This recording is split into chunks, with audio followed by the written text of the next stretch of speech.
All right, hello everyone. My name is Carrera, a culture editor at Fashion Snoops, and today I am joined by David Pearce.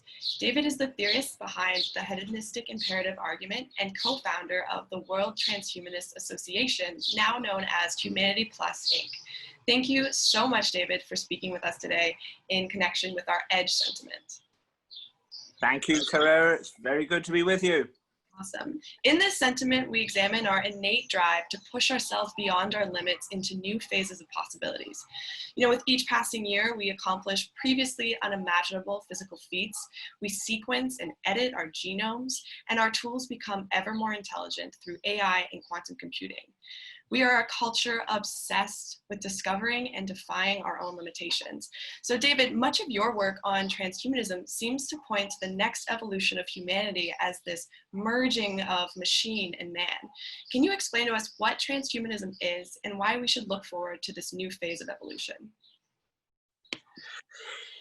Yes, transhumanism is a very broad movement, but simplifying, one can conceive of transhumanism in terms of the three supers, developing a civilization based on super intelligence, super longevity, and super happiness. Super intelligence is the idea that rather than being the intellectual pinnacle of evolution, that humans are a stepping stone to something much more advanced. And as we're seeing with Neuralink, and this tendency will accelerate, that humans are shortly, at least in part, going to merge with our machines, that you'll be able to enjoy super intelligence in a neurochip, so to speak. Much more to be said there. Second super longevity. This is the idea that just as silicon robots can be repaired and upgraded indefinitely, likewise biological robots like you and me, there is no fundamental law of nature that says we must crumble away and perish. And transhumanists want to phase out the biology of aging so that we can all enjoy indefinite youthful lifespans. Now, as a stopgap, however, it's essential that older people don't feel that they're somehow left out of this revolution. So transhumanists also support the use of cryonics or perhaps even voluntary cryothanasia. This is the idea that you could be suspended and one day be reanimated with whatever killed you, essentially cured, but also augmented, so that even the oldest people today could, in principle, one day enjoy the benefits of a transhumanist civilization.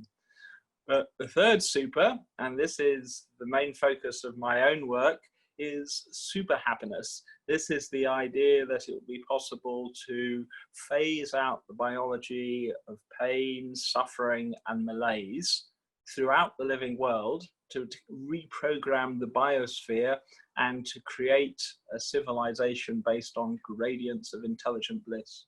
I mean, in one of your essays, you also speak that this isn't so much of a new concept. We have developed Advil and certain things that do reduce pain. It certainly is something that has been at the forefront of culture. It's something that we've developed as far as technologies. My question for you now is that, let's say we are successful and we are able to develop societies that are completely assured a blissful experience, suffering is eliminated, pain is eliminated.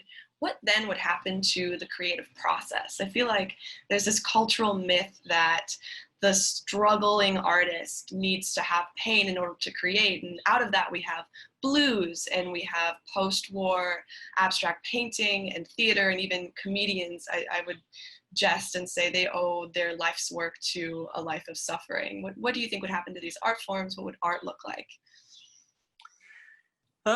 A number of possibilities. I mean, I can't pretend that I know the nature of posthuman aesthetics. One possibility is just as computer software, AI, can increasingly outperform humans in all sorts of cognitive domains, chess, Go, and so forth. There is no reason in principle why artificially intelligent software can't create art of surpassing beauty too, that surpasses the crude daubings of primitive humans. But there's also another, perhaps more direct approach, that with the benefit of neuroscience, it will be possible to identify the molecular signature of aesthetic experience, beauty in the brain, and purify and massively amplify and enrich that beauty.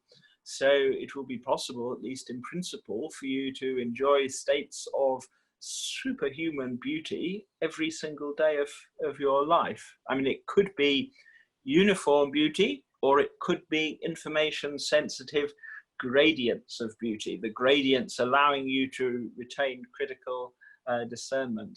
So rather than a world of perpetual bliss being a Philistine world in which the arts are extinct, it could well be, I think, that a post-human world leads to superhuman aesthetic excellence.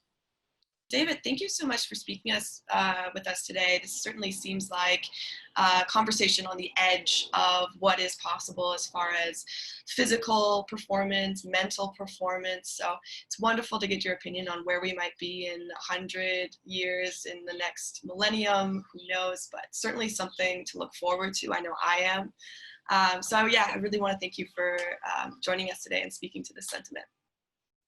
Carrera, thank you. You're very kind.